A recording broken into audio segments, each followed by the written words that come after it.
यानी कि फुजला बाहर निकल जाए। इसी तरीके से सांस लेने वाला सिस्टम, यानी कि जो हम ऑक्सीजन वाली हवा लेते हैं और कार्बन डाइऑक्साइड वाली निकालते हैं। ठीक है। इसी तरीके से सोचने समझने महसूस करने वाला यानी कि नर्वस सिस्टम, और बच्चे पैदा करने वाला यानी कि रिप्रोडक्टिव सिस्टम। इसी तरीके से यूरिनरी सिस्टम यानी कि पेशाब बनाने वाला जो सिस्टम होता है। तो एक्चुअली सिस्टम का क्या मैटर है कि सिस्टम के अंदर जो है इन कई कई ऑर्गन मिल करके जो है एक सिस्टम को बनाते हैं।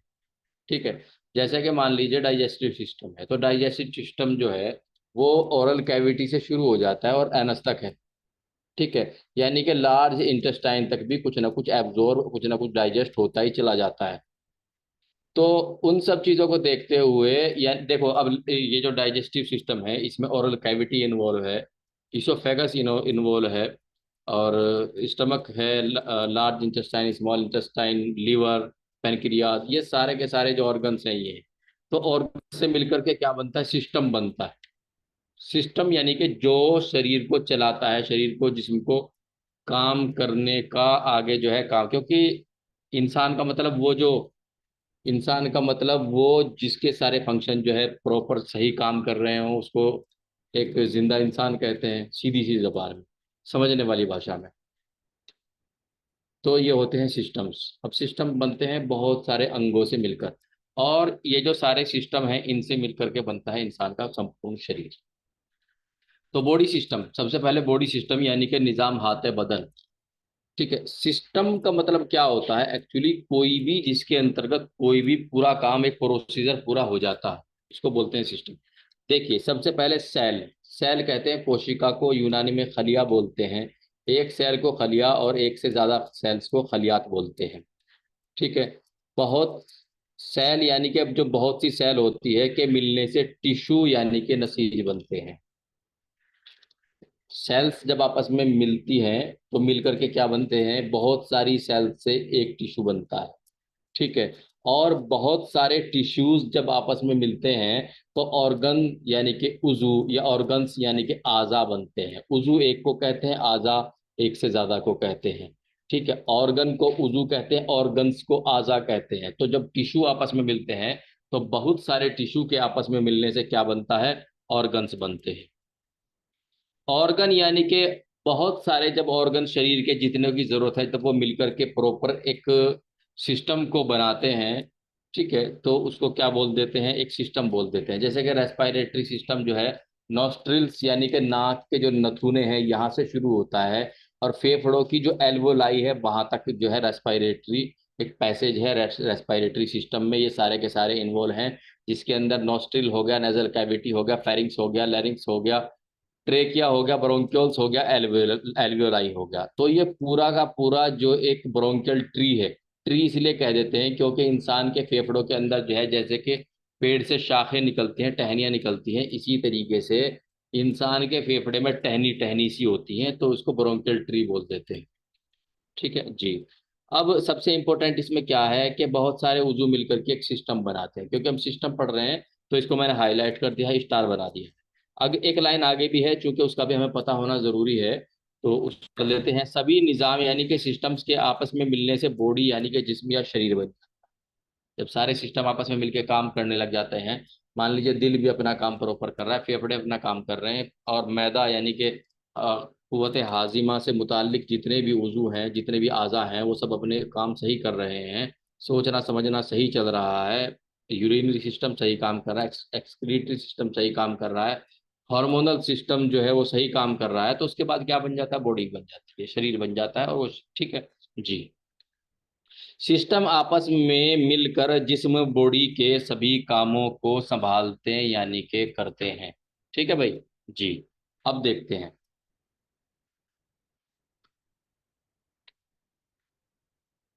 खास खास निज़ाम यानी कि निज़ाम जिस्मानी 10 है। निज़ाम जिस्मानी कहते हैं सिस्टम को, जो इंपॉर्टेंट निज़ाम जिस्मानी है वो 10 है। नंबर एक हैकल अज़मी, इसको हम पढ़ चुके हैं ऑस्टियोलॉजी में, जब हम हड्डियां पढ़ रहे थे तो हमने कंकाल पढ़ा था। ठीक है। तो हैकल अज़मी यानी कि स्केलेटल सिस्टम, जिसमें हड्डियों को प्रॉपर उनके जहाँ जहाँ वो होती हैं, जिस जिस प्रकार से होती हैं उनको समझते हैं, पढ़ते हैं। निज़ाम अजलात यानी कि मसल्स। मसल्स, इंसान के शरीर में कितनी मसल्स हैं, कौन सी मसल्स किस तरीके से काम करती हैं, कहाँ अपने इंजर्शन से काम करती हैं या ओरिजिन से काम करती हैं, बीच के हिस्से को बैली कहते हैं, ये सारा का सारा जो है ये निज़ाम अज़लात में पढ़ते हैं। यानी कि मस्कुलर सिस्टम, यानी कि मांस को जहाँ पढ़ते हैं उसको पढ़ते हैं। उसके बाद निज़ाम आसाब। आसाब यानी कि नर्वस सिस्टम। नर्वस सिस्टम कहाँ होता है? दिमाग में होता है। इसका काम क्या है? अच्छी बुरी चीज़ों को समझना होता है, ठंडे गर्म, और जितनी हम चीजें दिखते हैं उसका फैसला भी नर्वस सिस्टम करता है, जो हम सुनते हैं उसका फैसला भी नर्वस सिस्टम करते हैं, जो हम चखते हैं उसका फैसला भी नर्वस सिस्टम करता है, उसको भी नर्वस सिस्टम समझते हैं, जो हम टच करते हैं वो चिकना है खुरदुरा है उसको भी नर्वस सिस्टम समझता है। यानी कि बॉडी के सारे जो मैसेज हैं, जो खबरें हैं, वो दिमाग को जाती है। ठीक है, वो दिमाग को जाती है जी। तो निज़ाम आसाब बोलते हैं उसको। उसके बाद निज़ाम गैर गदद। गैर गदद को समझने की जरूरत, गदद कहते हैं ग्लैंड्स को, ठीक है, और गैर कहते हैं यानी कि जिसके अंदर ग्लैंड्स ना हो, यानी कि नलियां ना हो। एक्चुअली ये जो हार्मोन वाला सिस्टम होता है इसमें नलियां नहीं होती, ट्यूब्स नहीं होती। जो भी उजू जो है, जैसे कि पिट्यूटरी है, या जो भी उजू जो कि हार्मोन सिक्रीट कर रहा है, हार्मोन निकाल रहा है, तो वो क्या करता है, हार्मोन को निकाल करके खून में छोड़ देता है। हार्मोन को लाने ले जाने के लिए नलियां नहीं होती, ट्यूब्स नहीं होती, ट्यूबलेस सिस्टम है ये। ट्यूबलेस सिस्टम यानी कि जिसके अंदर नलियां नहीं होती। हार्मोन को निकालने में नलियों का इस्तेमाल नहीं होता। समझ रहे हैं? तो इसको आप ऐसे समझ लीजिए कि जिस भी ऑर्गन से हार्मोन निकलता है वो निकल के खून में मिल जाता है। अब वो खून में घूमने लग जाता है हार्मोन। अब जहां उसकी जरूरत होती है उस जगह पे वो जाके क्या करना करता है, काम करने लग जाता है। ठीक है, मान लीजिए पिट्यूटरी से एक हार्मोन निकला, ठीक है, एफएसएच निकला, मान लीजिए फॉलिकुलर स्टिमुलेटिंग हार्मोन निकला पिट्यूटरी से, दिमाग में है, और उसे काम कहाँ करना है? ओवरी पे काम करना है। ओवरी, ओवरी यानी कि अंडेदानी, जो सभी महिलाओं के, वयस्क महिलाओं के अंदर होती है, निकला कहाँ से? दिमाग से। काम कहाँ करना है? ओवरी पे। तो उसके लिए कोई नली नहीं है कि जो दिमाग से लेके वहां तक है। क्या करता है? पिट्यूटरी से वो जो हार्मोन है वो खून में रिलीज हो जाता है। और खून तो चूंकि पूरी बॉडी में है, तो जब खून जो है ओवरी में को पास होता है तो वो ओवरी के ऊपर वो एक्शन कर जाता है हार्मोन। यानी कि ये जो हार्मोन है ये खून में घुल जाते हैं, और खून में घुल करके जहां जिनकी जरूरत होती है वहां ये काम कर जाते हैं, क्योंकि खून तो पूरी जिस्म के अंदर, पूरी बॉडी के अंदर सर्कुलेट कर रहा है, घूम रहा है। ठीक है, तो निज़ाम गैर गदद कहते हैं। निज़ाम दौरान खून यानी कि कार्डियोवास्कुलर सिस्टम, यानी कि दिल के अंदर जो है पूरी बॉडी से खून आता है, फिर दिल जो है उसकी पूरी बॉडी में पंप कर देता है, इसको कहते हैं निज़ाम है दौरान खून। निज़ाम तनफ्फुस, रेस्पिरेटरी सिस्टम। निज़ाम तनफ्फुस यानी कि रेस्पिरेटरी सिस्टम। निज़ाम लिम्फाविया, लिम्फेटिक सिस्टम। निज़ाम हजम यानी कि खाना हजम करके इंसान के जिस्म की जो चीज़ें हैं वो इंसान के जिस्म में लग जाएं, एब्जॉर्ब हो जाएं, और जो चीज़ में फजूल हैं, वेस्ट हैं, पाखाना है, टट्टी है, वो इंसान का पेशाब है, वो इंसान के जिस्म से बाहर हो जाए। निज़ाम तौलीद बोल यानी कि यूरिनरी सिस्टम, यानी कि गुर्दे जो पेशाब को छान देते हैं, छान करके जो चीज़ें इस्तेमाल की होती हैं वो बाकायदा वो दोबारा रीएब्जॉर्ब हो जाती हैं, और जो चीज़ें खराब होती हैं जैसे कि यूजलेस होती हैं, जिसम के लिए किसी काम की नहीं होती, जैसे कि यूरिक एसिड है, क्रिएटिनिन है, और एक्स्ट्रा क्या कहते हैं, H2 है, यानी कि वाटर है, वो सारा क्या निकल जाता है? पेशाब में निकल जाता है। निज़ाम तौलीद व तनासुल यानी कि रिप्रोडक्टिव सिस्टम एंड जेनाइटल, यानी कि बच्चे पैदा करने वाला जो सिस्टम होता है। बच्चे पैदा करने की जरूरत क्यों पड़ती है? क्योंकि जो भी इस दुनिया में पैदा हुआ है उसको एक ना एक दिन मर जाना है। अब इस तरीके से अगर सारी की सारी दुनिया मर जाएगी तो फिर दुनिया में रहेगा कौन? रहने का तरीका ये है कि जो लोग यहाँ पे हैं वो अपनी जैसी नस्ल यानी कि अपनी औलाद पैदा करके जाती हैं, ठीक है, ताकि ये जो नस्ल है, नौए इंसान है, ये बाकी रहे। ठीक है, एक के बाद एक नस्लें बाकी रहें, आती रहें, जाती रहें, और मतलब ये जो एक तरीके से ये जो ब्रह्मांड का जो सिस्टम है ये चल रहा है, ये जो इंसानियत का जो सिस्टम है ये चलता रहे। इसीलिए रिप्रोडक्टिव सिस्टम यानी कि बच्चा पैदा करने की जरूरत पड़ती है, ताकि जब बाप इस दुनिया से चले जाए तो बेटा उस चीज को संभाल ले, और जब फिर वो चला जाए तो उसका बेटा संभाल ले, यानी कि ये जो एक सिस्टम है ये चलता रहे। इसीलिए इन जो है रिप्रोडक्टिव सिस्टम की जरूरत पड़ती है। अब क्या करते हैं, उमूमी औसाफ यानी कि इनके बारे में थोड़ा थोड़ा सा समझ लेते हैं। है निज़ाम हैकल अज़मी यानी कि स्केलेटल सिस्टम को समझते हैं। इसको हम एक बार पढ़ के आ चुके हैं, थोड़ा सा एक बार और इसमें को निकल लेते हैं, इसको समझ लेते हैं। स्केलेटल सिस्टम के दो भाग होते हैं, नंबर एक एक्सियल स्केलेटन, और नंबर दो अपेंडिकुलर स्केलेटन। एक्सियल स्केलेटन और अपेंडिकुलर स्केलेटन, ठीक है, इसके दो भाग होते हैं। जो एक्सियल स्केलेटन है ये जिसमें बीच का हिस्सा होता है। एक्सियल स्केलेटन क्या होता है? ये बीच का हिस्सा होता है, जिसमें हेड यानी कि सिर व खोपड़ी, जिसमें क्या होता है, जिसमें बीच का हिस्सा होता है, जिसमें हेड होता है। एक्सियल एक्सियल स्केलेटन में कौन कौन आता है? सिर आता है, ठीक है, रीढ़ की हड्डी, जिसको वर्टिब्रल कॉलम कहते हैं, उमूदुल फुकाद बोलते हैं यूनानी में, वो आती है। रिब्स यानी कि पसलियाँ आती हैं, जिसको अजला बोलते हैं। हेड यानी कि सिर व खोपड़ी आती है। स्टर्नम यानी कि छाती की सीने की हड्डी आती है, जिसको अज़्म कुस बोलते हैं। ये सब चीजें किस में आती है? एक्सियल स्केलेटन में आती हैं। और कितनी हड्डियां एक्सियल स्केलेटन में आती है? 80 हड्डियां एक्सियल, 80 हड्डियां एक्सियल स्केलेटन में आती है जी। उसके बाद जो दूसरा स्केलेटन है, मतलब ये एक ही जो ढांचा है उसी को दो हिस्सों में बांटा हुआ है ना, हम लोग पढ़ के आ चुके हैं, थोड़ा सा उसी को रिवाइज कर रहे हैं। दूसरा क्या? Appendicular skeleton. अपेंडिकुलर स्केलेटन में क्या आते हैं? दोनों बाजू विद हैंड, दोनों टांगे विद फुट, फिट, ठीक है। और क्या आती है? कॉलर बोन आती है, हिप बोन आती है, कूले वाली हड्डी, और साथ में क्या आती है? स्कैपुला। स्कैपुला यानी कि जो पीछे वाली, जो कंधे के पीछे जो हड्डियां, ये आती है अपेंडिकुलर में, ठीक है। तो अपेंडिकुलर टोटल कितनी हड्डियां होती हैं? अपेंडिकुलर टोटल 126, 126 हड्डियां होती है। इसमें बाजू की हड्डियां, हाथ की हड्डियां, यानी कि humerus, radius, ulna, carpus, carpal, metacarpal, clavicle, scapula, ये सारी चीजें आती हैं ऊपर वाले धड़ से। और नीचे वाले धड़ से क्या आती है? फीमर आती है, पटेला आता है, tibia, fibula, tarsal, metatarsal, phalanges, hip bone यानी कि कूले वाली हड्डियां आती है। टोटल 126 हड्डियां आती है। ये है स्केलेटन सिस्टम। इन चीजों को याद रखना है, कोई सवाल इसमें से आ जाए तो छोड़ना नहीं है, अच्छे से करना है, सोच समझ के करना। उसके बाद आता है मस्कुलर सिस्टम, यानी कि मांसपेशियों वाला सिस्टम। जो मांसपेशियों वाला सिस्टम है, जो मांसपेशी होती है, मांसपेशी के दो सिरे होते हैं, एक ओरिजिन होता है, एक इंजर्शन इंजर्शन होता है। इंजर्शन से पे ही जो है बॉडी का काम, जो मांसपेशी है वो काम करती है।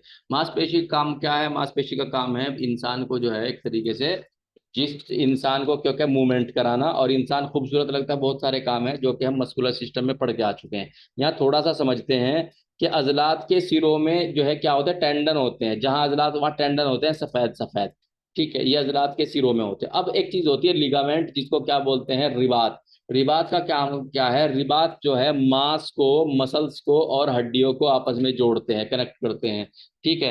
यानी कि हड्डियों के ऊपर जो मांस को जोड़ के रखती है, वो क्या जोड़ के रखती है? वो रिबात जोड़ के रखती है। उसके बाद क्या है? निजाम आसाब। निजाम आसाब किसको कहते हैं? नर्वस सिस्टम को बोलते हैं निजाम आसाब।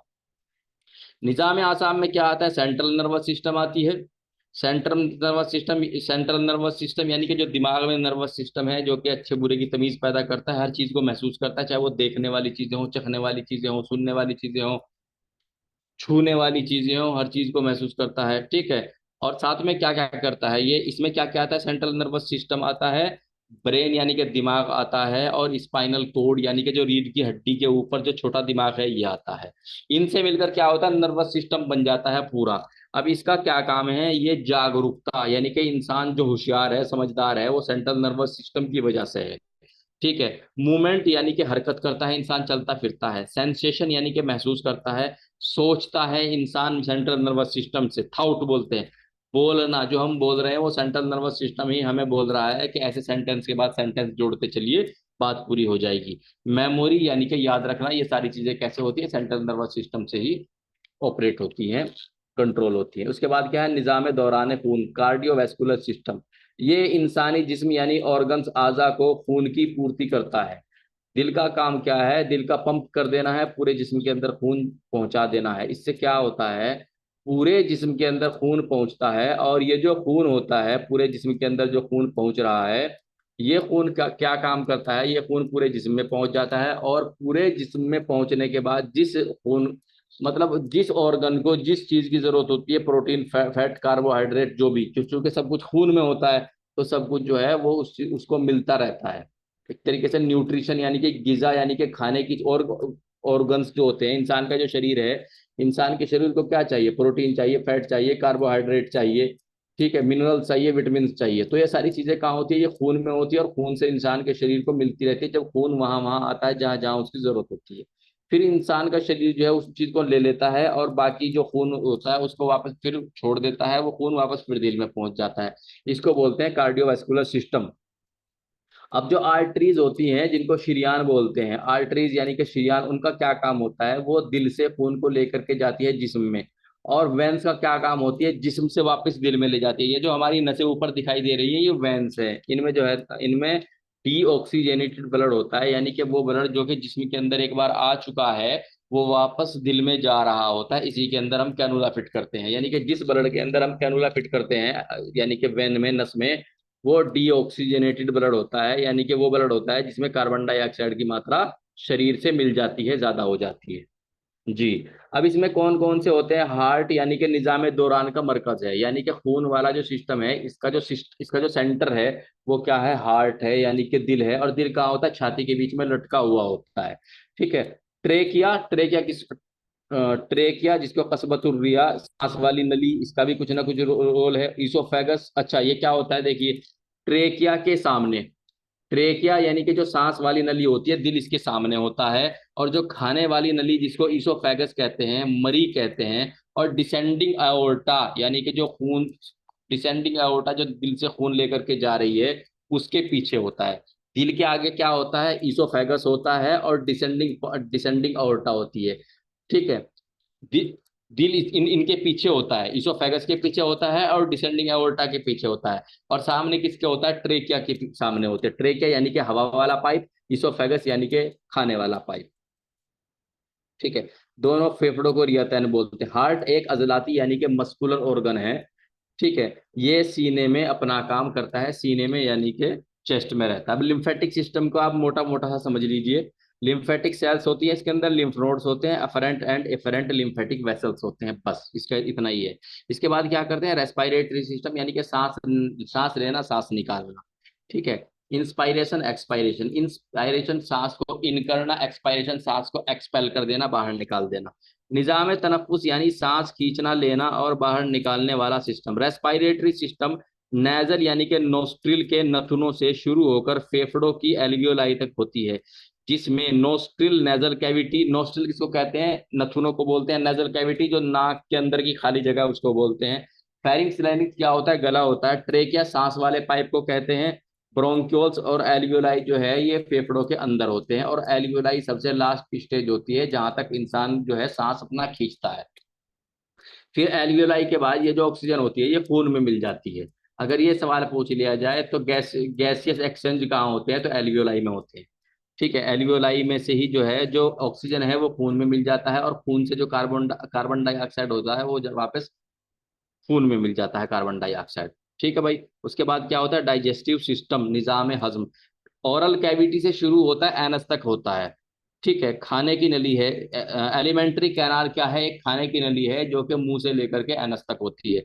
डाइजेशन क्या होता है, ओरल कैविटी से खाना शुरू हो जाता है, और ओरल कैविटी में क्या डाइजेस्ट होता है, ग्लूकोज डाइजेस्ट होता है, एनस तक होता है। ठीक है। Oral cavity, oesophagus, oral cavity के बाद क्या है, ईसोफेगस यानी कि खाने वाला पाइप। उसके बाद स्टमक जिसको मैदा बोलते हैं, जो कि बिल्कुल एकदम पसलियों के नीचे होता है। इसमें क्या होता है, स्टोर होता है खाना जो कि इंसान खाता है। उसके बाद लीवर है, पैनक्रियाज है, अमाए मुस्तकीम, यानी अमा मुस्तकीम किसको कहते हैं, रेक्टस को बोलते हैं। स्मॉल इंटेस्टाइन, छोटी आंत को रेक्टम को बोलते हैं। स्मॉल इंटेस्टाइन किसको बोलते हैं, छोटी आंत को बोलते हैं।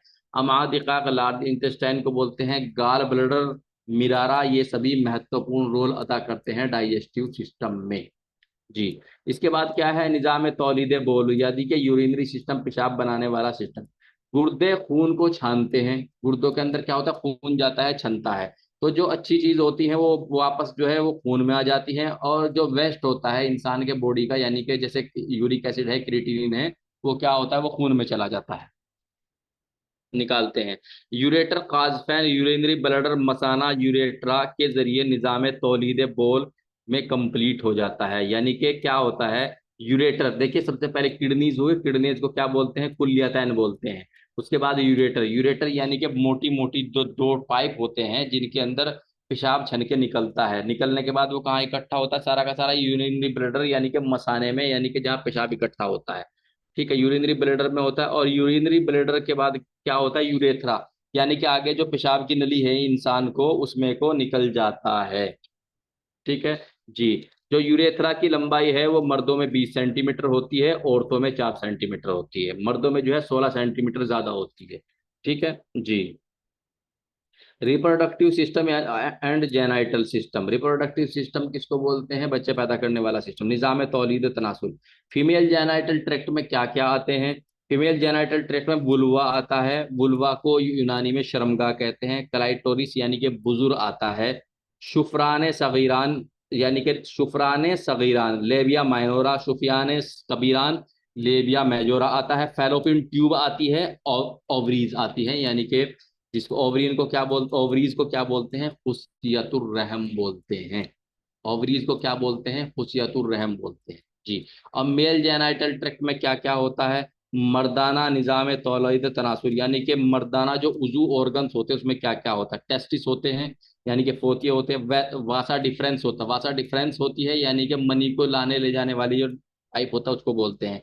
प्रोस्टेट, प्रोस्टेट कहाँ होता है? रूट ऑफ पेनिस पे होता है, पेनिस की जड़ पे होता है बिल्कुल। और इसका काम क्या होता है? जब मनी निकलने को होती है तो उसको यही स्टॉप करता है और यही छोड़ता है। कौन चीज? प्रोस्टेट। और प्रोस्टेट क्या करता है? कई बार जब बुढ़ापे में आके 50 साल के आसपास जब प्रोस्टेट मतलब ज्यादा एक तरीके से बढ़ जाते हैं, प्रोस्टेटोमिगेली हो जाती है उसको 50 साल के आसपास, तो प्रोस्टेट भी जो है वो एक मेल जेनाइटल, मेल फीमेल नहीं, मेल जेनाइटल ट्रैक्ट में जो ऑर्गन है उसमें शामिल करते हैं। एंड यूरेथ्रा यानी कि जो पेशाब की नली होती है वो उसको भी जो है इसमें शामिल कर लेते हैं जी।